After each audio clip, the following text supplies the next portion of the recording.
right, folks, welcome one and all to another date on Journalist Hangout. This week, we're sharing so many stories with you. Labor Minister, you want to know, Labor Minister says federal government would have to retrench workers to meet new minimum wage demand. And we have another one. We tell you about Senator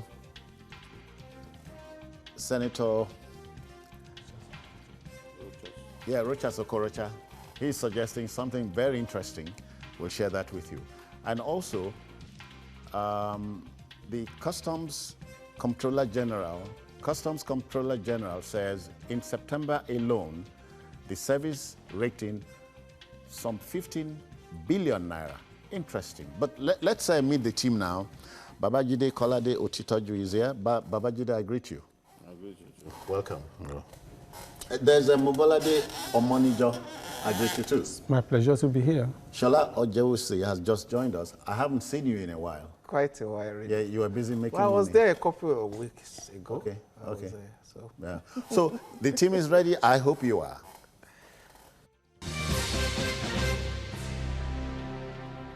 Now, the federal government said on Thursday it would have to retrench workers in order to pay the new national minimum wage of 30,000 naira.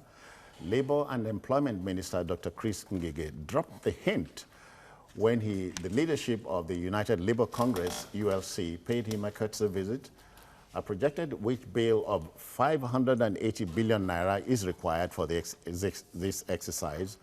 And Labour had issued a 2-week ultimatum to government to meet the consequential adjustment of the new wage. Dr. Ngige pleaded for a common ground in order to avoid a feared retrenchment of some workers. These are interesting times again, Jide. Sometimes you wonder if the stories you read and hear about are true, but this is true. I know they are true, and it's not entirely strange that this is happening. The government appears to have made up its mind that it will not go beyond a particular threshold. And now it's determined that threshold is only government that can explain. Because before the 2020 budget proposal was drafted, naturally you would expect that these dialogue sessions will have held to enable the government know exactly what it would need. But what we had was a situation in which, ahead of the Georgia sessions with Labour, government decided that, well, for the purpose of paying the new minimum wage, at least for federal workers, this is how much we will need. He then went on to put that in the budget. So what the question that Labour is asking is, how did you arrive at that? Because insert it in the budget. Yes, because that was done before the negotiations, and there's no way that you can determine how much is needed to pay workers a new minimum wage and the consequential and factor the consequential adjustments into the scheme of things without concluding your dialogue sessions with Labour. Labour's feeling is that, look, what government is offering is just not enough, because for so long workers had not received any form of pay rise. Remember, and the currency, the Nigerian currency, had been devalued. Petrol prices went up. Talking about the last time we had a review of the minimum wage. So they are thinking that, look, whatever it is worth, they must push government as far as they can go. But the situation is government appears to have made up its mind that, look, the wage, our wage bill must not exceed this ceiling. And all of that, it decided without consultation ahead of his consultations with labor, because that is what all the argument now that, oh, for people who are on level 7 to 14, this is the percentage. For those who are on 14 to 17, this is percentage. All that should have been decided. I mean, in terms of the adjustment, everyone knows that those on level 1 to 7, they are the ones who are benefited from the minimum wage. Their percentage is 66%. But other people, what do we add to their salaries? Yeah. So this is where the disagreement is. And labor is trying not to be, the heavy hitters are in level 14 to 17. But labor is trying its best not to be seen as favoring only the junior workers. So labor wants even a good deal for those heavy hitters. But you know, what that means is that as a result of the minimum wage, somebody could be earning 100,000 naira more. I mean, someone in that cadre. And that's not what government wants to see, because the minimum wage was not exactly designed for such people. So government is trying to see that comes down, that percentage comes down significantly, so that it does not affect, it does not shoot up its wage bill unnecessarily. But it's a consequence of increase in minimum wage. It just has to happen. I projected that there's no way that we won't be, every 4 months, we won't require at least 1 trillion to pay federal workers. Wow. As a consequence of this. And the national minimum wage, Mobalade, is it across the board? States? Oh, yes, it's a law. It's for the whole of the country. No, if you fix it but at the consequential 30, adjustment will have to be negotiated from one state to the other. But government, through the labor minister, is saying they had done their homework before now.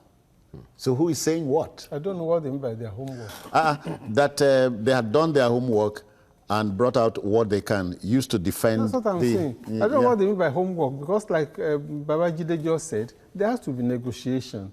They negotiated the minimum wage itself, and all the parties agreed to 30,000 naira as the minimum wage for Nigeria.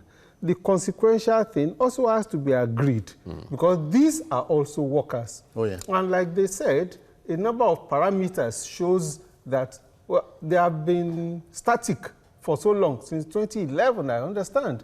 There has been no review. So, obviously, a number of things have changed in society. The inflation rate, for example, the issue of the price of petroleum products, which affects everybody.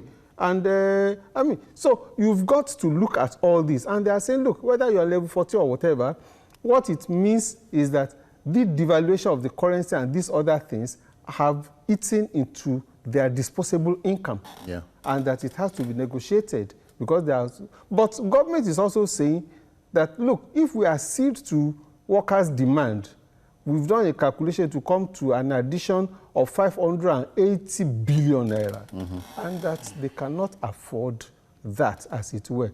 Already, that about 75% of the national budget goes into recurrent expenditure.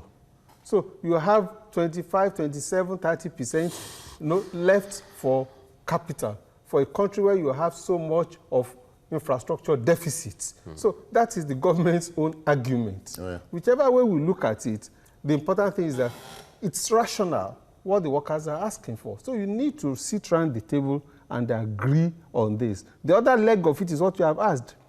Even though this is at the federal level. When the states were having problems, it was the federal government that was bailing them out.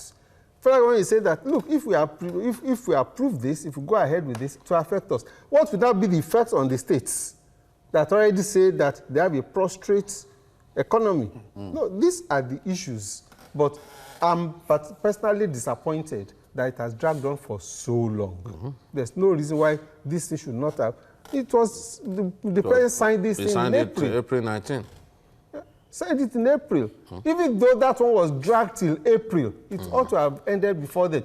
And then between April and now, 6 months. They are still at the level of minimum wage consequential. should actually, this minimum wage that we are talking about, should actually have kicked up on March 23rd, 2016. Okay. If we are to go by the law. 5 years. Yeah, 5 years. March 23rd, 2016, Exactly. we should have been operating a new minimum wage. Well, here we are, 2019, 3 years after. 3 years after, well, we don't even know when it will all end. Shola, the typical Nigerian thing, I talked about, the Chinese say, may you live in interesting times. The Chinese cause. These are so these are very interesting times. Now, Yeah. this is the UL, the United Labour Congress. Any different from the Trade Union Congress? No. You know, the matter on ground now is about workers' welfare. And it's like he said, it's across. Yes. So, but the question I was going to ask, and he just mentioned the fact that this thing, it was signed since April. When this thing was being put in place, you know, was there no, thought for the consequences of that signing the minimum wage bill into law? To the extent that now we are in October and we are still going with this kind of problem. But, while I was coming, I was chatting with somebody in the labor force, and the question he mentioned is, why is the government trying to resort to scaremongering? That if you don't take it, it's like saying, take it or perish. Now, I don't think that dimension is going to work. If the government really wants this thing sorted out, they have to look at a way of really going back to the drawing board, maybe get to the negotiations table, like he said, and see a way forward. You cannot come and say you're going to retrench, because you are trying to create, you are trying to solve a problem, and you are creating another problem for yourself. I don't think that's the right approach that the labor minister should be bringing into the table now. Yeah. Well, one thing is clear: the interest of the nation should be paramount. From both sides, there must be a kind of common ground. But if you're going to tell Labour that the only option is for us to retrench, then you're going to create a bigger problem as time goes on. That's because, Jide, at that point, you are going to have to pay people a lot of money, severance packages and all that. All forms. Federal government will part with so much money. You see, the bigger disappointment for me is that in industrial practice, the government, in this case the federal government, is the regulator. So its duty is not simply to pay the minimum wage. Its duty is to ensure that other stakeholders pay. The private sector, the states, because the Minister of Labour, Chris Ngige, has a responsibility to even prosecute those who refuse to pay. Employers of labor that refuse to pay, he has the responsibility to prosecute. But what we are seeing is something that looks like these people really don't want to pay, and they are pushing labor to the point that labor will now say, look, we do not have a choice but to resort to mass action. Mass action shouldn't be the only language that government understands.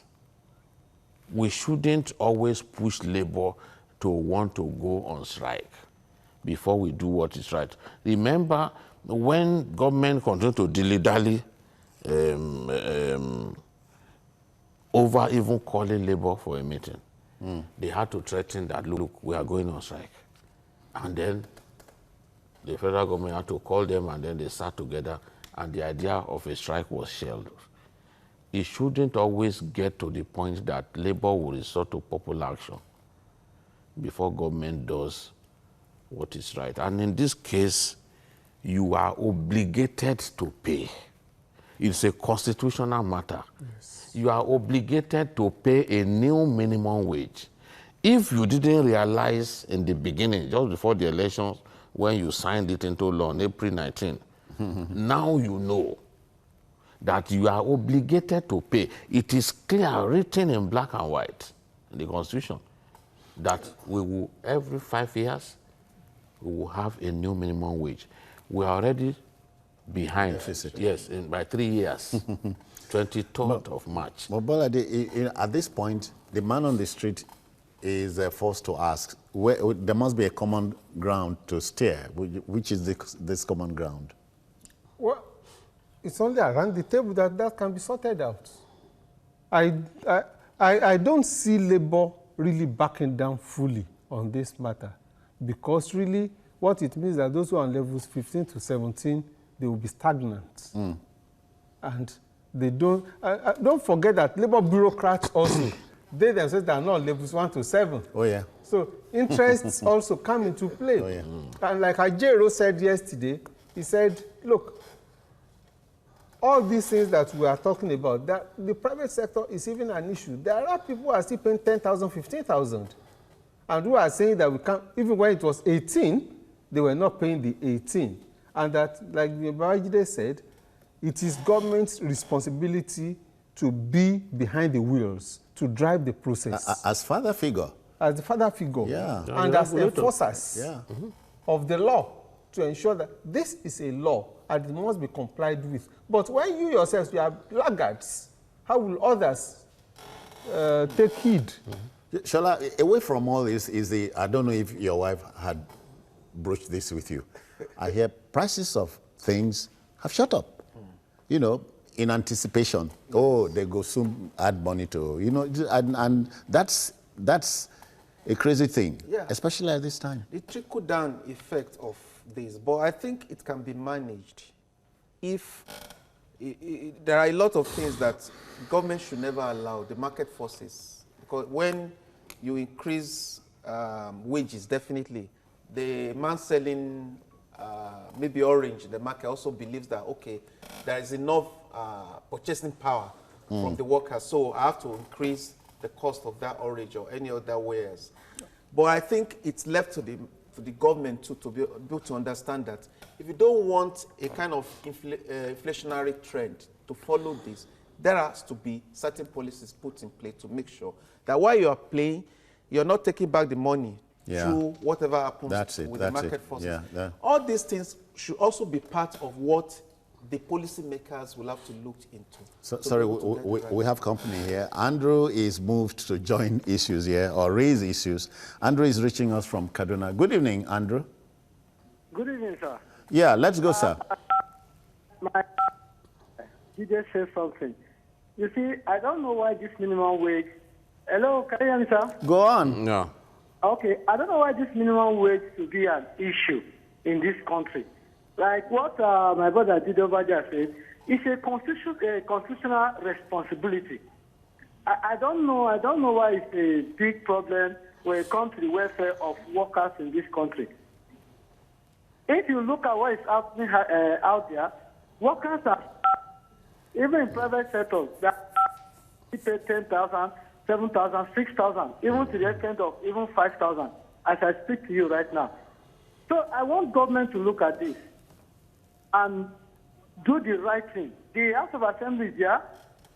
They are there. They should deliberate and know what to do. We can't keep on going backwards or forward, please.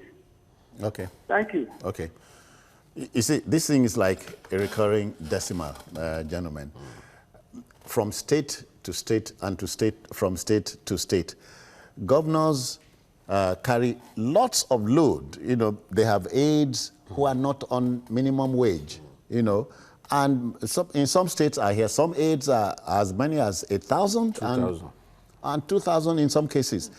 Can't we, when you are negotiating, nobody's looking in that direction, or is it like a spanner in the works? No, you see, the category of workers that you are talking about are political appointees into the local councils, party leaders, power brokers who call anyone aspiring to be governor in a state and say, you need to fix this fellow up somewhere for me. Local councils are the dumping ground for such fellows. And you will find that a lot of them don't show up until payday. Oh, yeah. You will find a situation in which someone is registered as a worker in Ekiti State, but for most of the month, he's somewhere in Kwara. Ghosts. He's somewhere in Kwara. And you go to his seat, you see this Mongo Park coat. And- where and is Chief? This, no, he has just... And they are difficult to sack for governors because those governors, especially if they're on their first term, they know that those political leaders will come for them. I've said before that I was discussing with a governor and he said he had 2,500 aides and that he sacked 1,000. As soon as he told me that he sacked 1,000, I said, Your Excellency, you can go further. 1,000 is not enough because you don't need those people. I used to think that when he mentioned aides, that he meant people who will be around him. No, but they were deposited in local councils. Doing nothing. Doing nothing. Contributing nothing. So when Labour will not even bring up the matter of these ones, and governors are not prepared to drop such people because he knows on election day, they are the people that they use as So on soldiers every and all hand, that. So it is interest. It too needs them. That's it, vested interest. Well, you know, the debate must continue. Ours is to provoke the debate and then lay it on you and do something with what we got to tell you. Minimum wage is a constitutional matter. Now, let's go to our next story. Nigeria's border closure with Benin Republic and some other countries was bound to provide unhealthy comments, to provoke unhealthy comments, I must say, and reactions from some critical publics in our country. Some others would naturally welcome it. Now, Comptroller General of the Nigeria Customs Service, retired Colonel Hamid Ali, is praising the closure to high heavens. Hear him. Our man confesses that the action has boosted revenue generation for the service, addressing a joint National Assembly Finance Committee working on the 2020 budget. Ali let it be known that the NCS, that's the Customs Service, nets an average of 4.7 billion to 5.8 naira every day. We had always known this was possible, but accountability by government agencies was the trouble. Yeah, it wasn't simply accountability on the part of people in government. It wasn't simply a lack of accountability. We, in the name of the ECOWAS treaty that we are signatory to, we left the borders literally unattended. People would drive in as many as 1,000, 2,000 cars into our country in a day, using a particular route. So when you look at across the country, across our land borders, probably about 100,000 cars could be brought into the country in one day. No duty, nothing at all. They come in long convoys. All they need to do is they pay gendarmes in Benin Republic, move to Niger Republic and still pay. You know, Benin Republic, for example, its border extends up to Kebbi State. Okay, yeah. Yes, it up extends there. up to Kebbi State. Yeah. So they exploit the extensive and porous nature of our borders to bring in all kinds of stuff. But now that the borders have been closed, it's extremely difficult to bring in. What is the goal of the smuggler, Citizen Jones?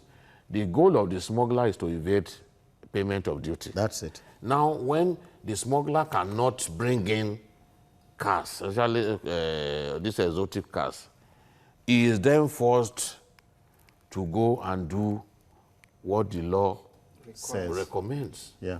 For example, those who bring in bulletproof cars, to use those cars in Nigeria, you must get the permit of the National Security Advisor. They will find out who you are. Why do you require a bulletproof car? And those cars are very expensive. Oh, yeah. The more expensive the vehicle is, The more the time that the vehicle was manufactured determines the duty that you pay. So if you are bringing in a 2019 vehicle, you could be paying duty in excess of 10 million, 12 million. This is what our people don't want to pay. Oh, yeah. So they prefer to smuggle the vehicles in. But so it's difficult now. They are now forced to go and pay. No. Just say they are now forced to do the right thing. Yes. So that's what's fetching money. Yeah. Okay, let's take this breather. I know the debate is still on, but let's take this break. We'll return shortly. Please don't go.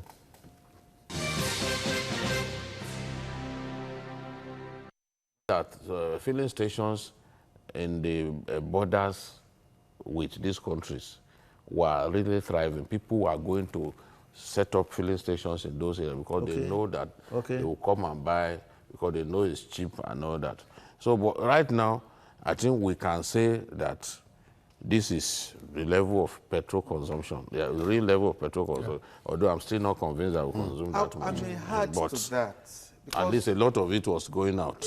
I was in Benin Republic about 2 weeks ago, and the effect of what the customs are really doing is also biting those people out there. Naturally. Yeah. If I got to a guy who said, "Why are you Nigerians doing this to us?" Because the way, even the price of petrol. Who are these us? Doing this, you know, already they see it as a kind of punishment. Some people in Benin see it as a punishment. But you know, sometimes you have to do certain drastic things in the interest of your own country. That's it. It has been tilted favorably in favor of the other countries. Yeah. This decision to close border, like we said, it's a short-term thing, but I think it's taking effect. I saw a lot of things. In those days when you go to Seme, you see this crowd of people, most of them are there, you know, the kind of rice they will bring in, but that has reduced considerably. Along the route, you're coming from Seme towards Badagry, those days you see people with all these funny-looking vehicles. Let me rub this in. Yes. The CG, that's Comptroller General, is saying much of the rice brought in had expired. Oh, yes. Does it bother Nigerians? It does a lot. Because does it? They don't even know. But people don't know. I think the action, I have to say, we have to commend whoever decided to do that because of what we see. We are looking at the figure, 115 billion. That is one step forward. But also, it's a way of getting Nigerians to understand that when we do things that are inimical to the interest of our own country, we have to be ready for the consequences. I think at this level, you know, all those things you used to see around the borders, though I'll have to say, there are still pockets, people are still trying to do sharp practices. I got there, I saw people trying to take bites, using some I mean, and people must. There are people who want to do legitimate business. So, you know? So we have company again. Success is reaching us from Abuja. Success, let's go. Welcome. Good evening. Yes, sir. Yeah, I love what journalist Angat is doing. Yes, sir. Thank you. Yeah, my contribution today is that the border they close is very good because it's helping our nation. But there is one thing more that we should still look into in the border closure. That is the way we have, we are fighting, because what they are fighting currently now, we are fighting against smuggling of goods, importation of rice, all those things. The same way also, we have the manufacturing companies which produce cars, which is innocent. The government should also make it into a way of stopping vehicles totally. If they stop importing vehicles totally, give 3 months, Toyota company will come to Nigeria. Other companies will come to Nigeria. So that if innocent is producing and other things are producing, it will become something else in this country because the rate of going there, buying all those goods and bringing them down here is really too on the higher side. Yeah, thank you. Thank you very much. Success. Jide, let's even digress a little. Our penchant for imported things. I hear that we import pomo from Togo, and this is crazy. We now import processed palm oil. We import toothpicks. From the same people that we sold the seedlings to in the 50s. Malaysia. We now import processed palm oil from them. I hear it up to how many billions every year? I don't know the exact figures, but we import oil you use in so many things. Yes, yes. Even industrial. Even lipstick. Oh, really? Lipstick, you use palm oil is one of the raw materials. Cosmetics industry especially. Yeah. Use it. Soap and so on. Yes, Yeah. so many things. So, Shala, we must look inside. Yeah, Look, definitely. it's possible to start from somewhere. One, let's go to the smuggler. If things are done properly, would the smugglers be out of business? Would they be in trouble?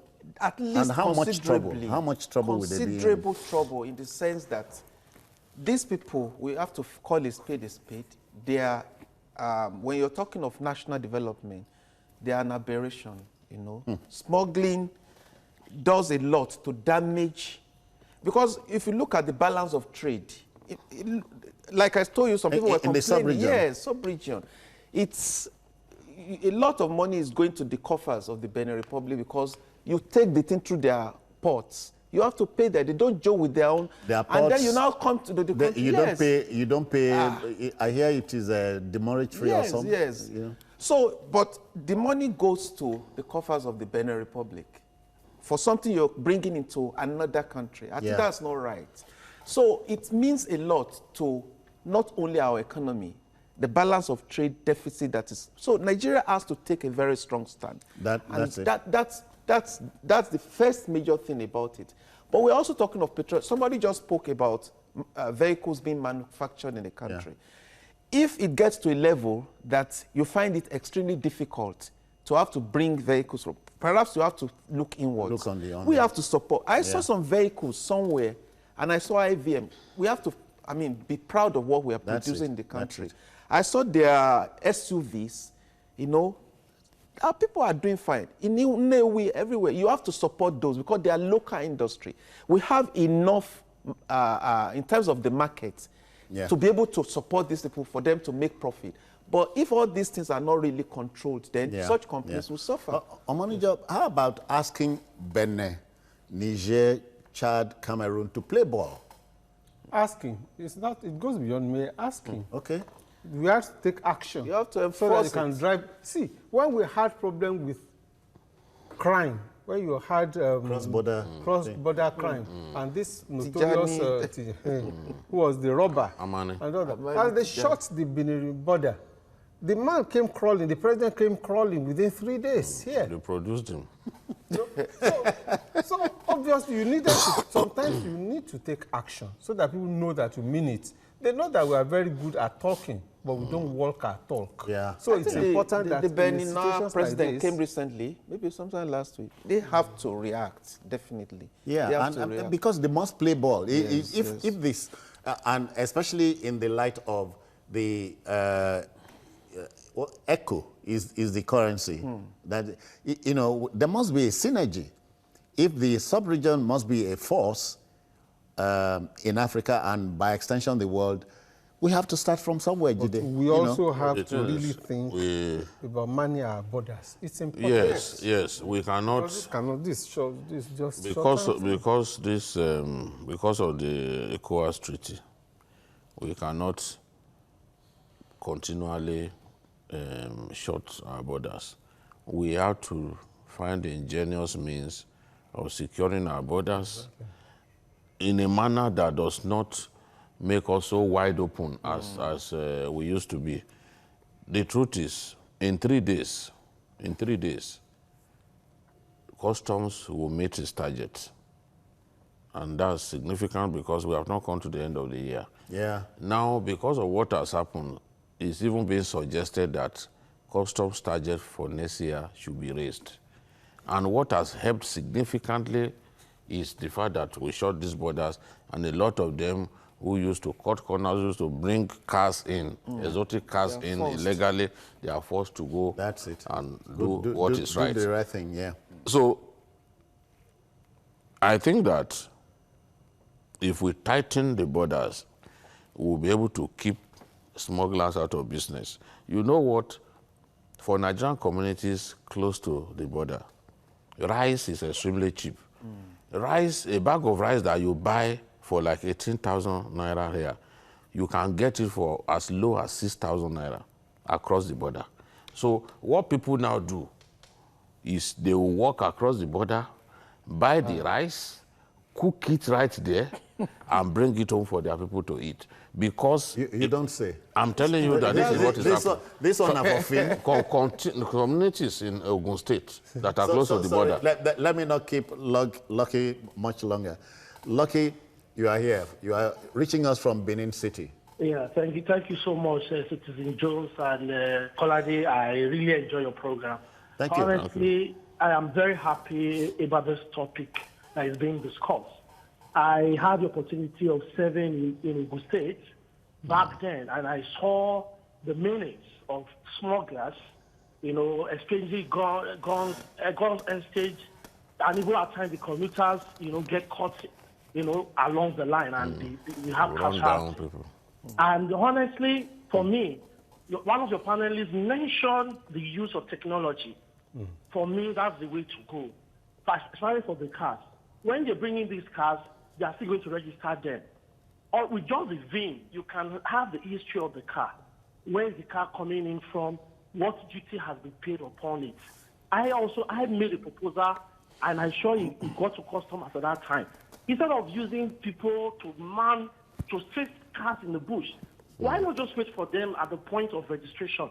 When they come in and they've not been paid, the right duties have not been paid on them, you can just impound them.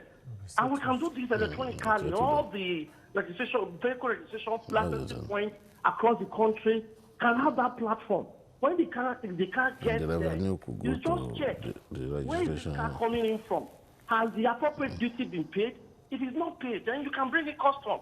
So there's no need for us to have people in the bush with guns chasing after criminals. Yeah. Because when there's no patronage, I can assure you, naturally it will die. Thank you, Lucky. I hope the country becomes lucky if we get it right. Manager, human trafficking, gun running, drug peddling, these are fallouts. They were like free trade along the borders for quite some time. But as Lucky had said, he saw folks exchanging guns and all that. Yes, and these are some of the things we have to take into consideration. Our country is facing a very serious security challenge at the moment. When you talk of gun running, when you talk of drugs, they are all byproducts of the same thing. So we need to be we need to look at now, which we are doing through this shutting of the borders, and we have to also think of what happens thereafter so that Nigeria can be more secure. Yeah. You can't have a country where people can come from Libya, maybe in the form of a caturiara, and they carry some guns across, or people who want to make money, illicit money, and all that. We need to work at all this. You know what this man is doing, the customs boss? He is going to all those border posts. Flashpoints. He's going to all the border posts, including Kwara.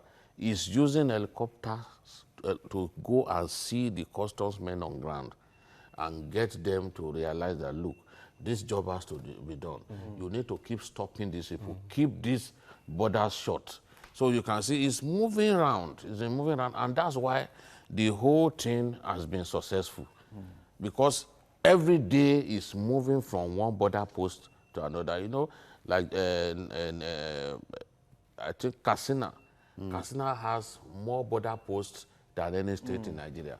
So you have to be on top of your game to ensure that Katsina, our borders in Katsina are not porous and the borders remain closed. So this has been successful because he has personally had to go. I didn't even know that the customs had an air wing. Oh, they have. So all along, we had not used what we had to ensure, because nothing stops us from using these helicopters to patrol our border posts to ensure that the borders are not porous. Manager, you have one tall mountain to climb now. Let's talk to our folks. As I said, the love for imported things and smuggled things. We can make do with what we have. You hear this crazy complaint. Oh, the locally produced rice is full of grit and sand and stones and all that. We can get it right. I agree absolutely. I keep referring to India when they got their independence. Nehru. Yeah, Pandit. Pandit Nehru made it clear that what India cannot produce, India must not consume. That's it. And he led by example. He led by example. He was using India-made vehicle. Yeah. And that's the kind of thing we need. We want to see our leaders. All these we are voting 5.5 billion naira for. Remember the second-hand clothing thing. Second-hand clothing thing. Yes. Talking about Nehru. Yes. He said he didn't want to see one rag of it. Exactly. Let's begin to look inwards. Let our leaders show. Let's look at our ministers, look at legislators, look at the federal executive, look at even the president himself. Yeah. Let them wear made in Nigeria clothes. Let them ride Nigerian products. Let them patronize Nigerian products. All right. Others will follow. Okay, and let them also speak to Nigerian Association of Smugglers. Let them give peace a chance. It's possible. The big-time smugglers are broke now. Oh, they are broke. Find out. They are broke now.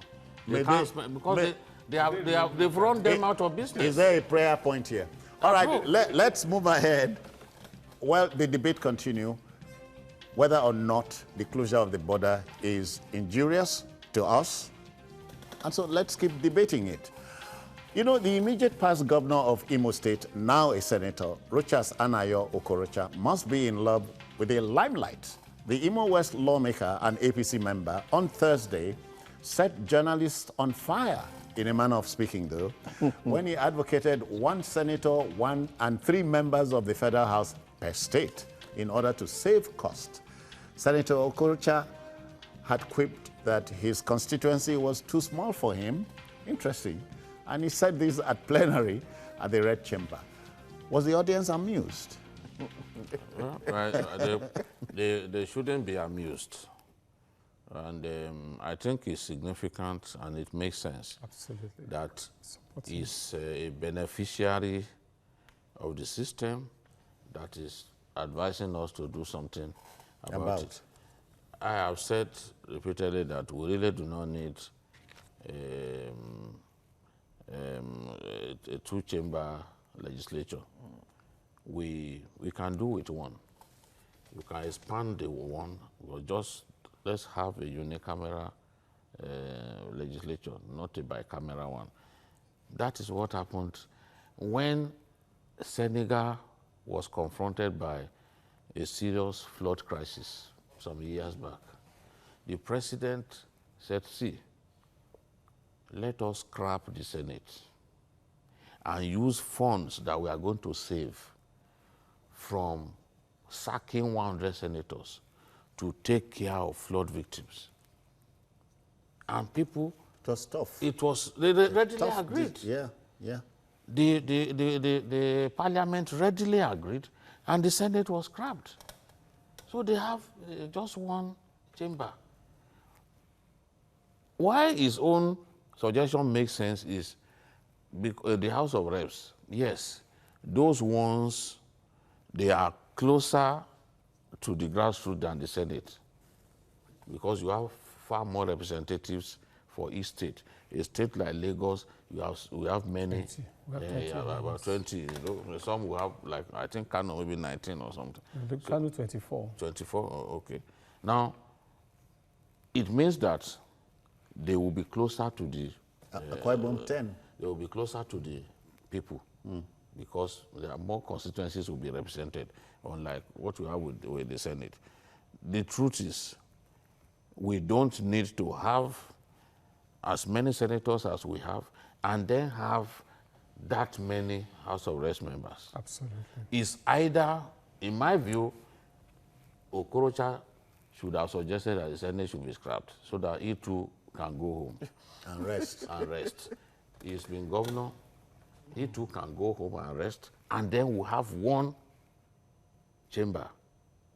If we like, we can increase that one chamber a little bit, but we shouldn't have the cost of managing this bureaucracy is extremely prohibitive.